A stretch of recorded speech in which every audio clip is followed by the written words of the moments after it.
Hey everybody, welcome. We're here talking about Guitar Hero Live. I'm Matt Miller. I'm with Brian Shea. Hey, how's it going, man? Good. We had Guitar Hero swing by our office just a couple of weeks ago and got a chance to really play for several hours. For those who aren't familiar with the new Guitar Hero controller, it replaces the 5 colored buttons that are kind of on the neck with 2 rows of 3. Right. So you have a top row of 3 and a bottom row of 3. At first, you're like, okay, it's only 3 buttons and then 3 buttons, so it's going to be pretty easy. But then, like, you get your hands on it, and it's a completely different game that you have to learn pretty much. But we were doing okay. I mean, we were getting through the songs and, like, not having the crowd constantly boo us. And I think that while it's something new for people to learn, it's not going to be this insurmountable challenge to get in and have that new experience. Sure. And speaking of the crowds booing, Guitar Hero Live brings 2 completely different modes, completely separate modes. There is Guitar Hero Live, which, you know, the game gets its name from. Your first-person perspective up on stage with this fictional band. With 10 different fictional bands. 10 different fictional bands. Yeah. You're up on stage, first-person view, looking out into a crowd,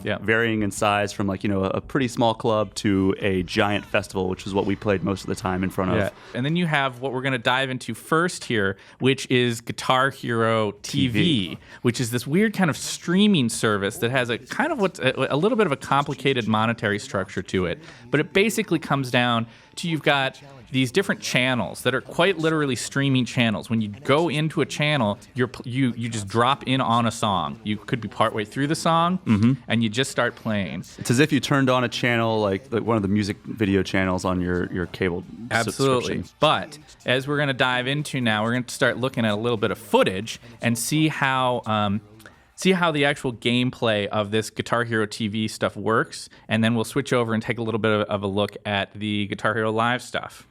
Okay, so we got some cool footage here that shows off how this is going to work. So this is Black Veil Brides. They're going to be, I guess they're the first premium show that they've announced. Basically, you complete these challenges in GHTV mode, and when you do that, you can unlock this premium show. Premium shows can be anything from live concert footage like we're seeing here to songs that are coming in the future to GHTV that nobody else can play unless you unlock them in this premium setting. And then you'll get cool rewards at the end. Yes. Here we kind of pulled together something kind of cool just to show off the difficulties. The track on the left is showing off kind of the regular difficulty, and then the second to the highest difficulty is on the right. So not the very highest, but what they call, I think, advanced is on the right. So you can kind of see the difference between difficulties going on here. You can also see the different rows of notes here as well. Absolutely.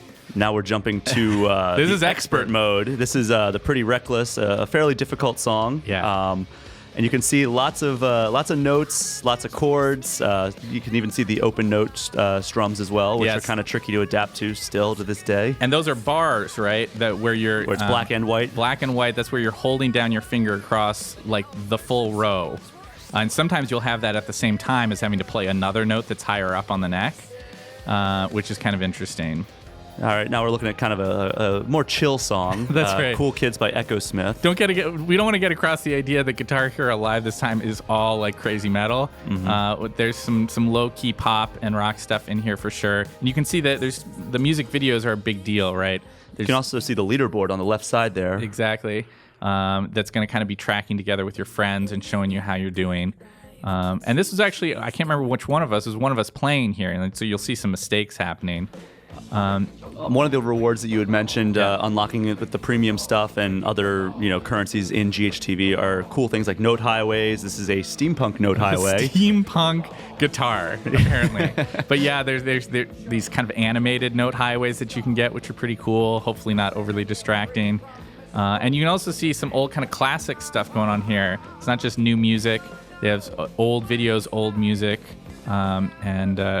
it gives a little bit of a different flavor. Now we're jumping to Guitar Hero Live mode, and what we kind of did here was we have on the left side what happens when you're doing a really good job on the game, and on the right side what happens when you just are awful. Yeah. You can see how the crowd and your bandmates kind of react differently to how you play. Yeah, like it's sort of the same frame shot, but just a slightly different experience. And you can see how it could be kind of fun. And look at that drummer, how ticked off he is right now. I love it. So that's a look at some of the footage that we got a chance to capture when Guitar Hero came and visited our offices a couple weeks ago. But there's a couple of other kind of details that have emerged since they even were here seeing us. Yep. One of the big things is that they are adding vocals.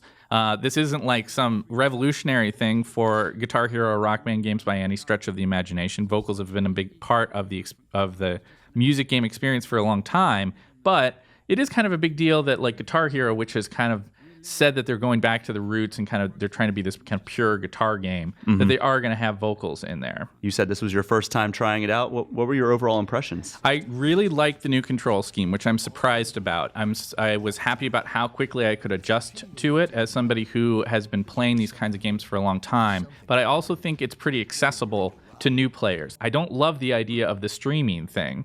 I want to be able to, when I play a music game, I want to play the song I want to play, not the song that a channel wants me to play. It would just leave a sour taste in my mouth about what is otherwise feels to me like a much more robust and exciting gameplay experience than I was maybe expecting it to be. So I think there's a leveling system in place. Yeah. I'm hoping it's not every time you level up you get more play tokens, because as we know from almost every video game that has a leveling system, It's harder to level. Yeah, the first like 5 to 10 levels are super easy, and then after that it's just a grind.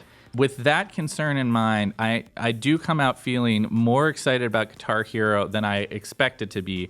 I still think that Rock Band, if only because it has a more familiar structure to it from that sort of song library perspective, might be something that I would be initially more enthusiastic about. But I'm now much more open to Guitar Hero as a potential if they can prove to me that the economic model that they're playing around with isn't going to screw me over. Yeah, I think I'm on the same boat, and I think a lot of players will be once the game launches October 20th. I guess we'll see.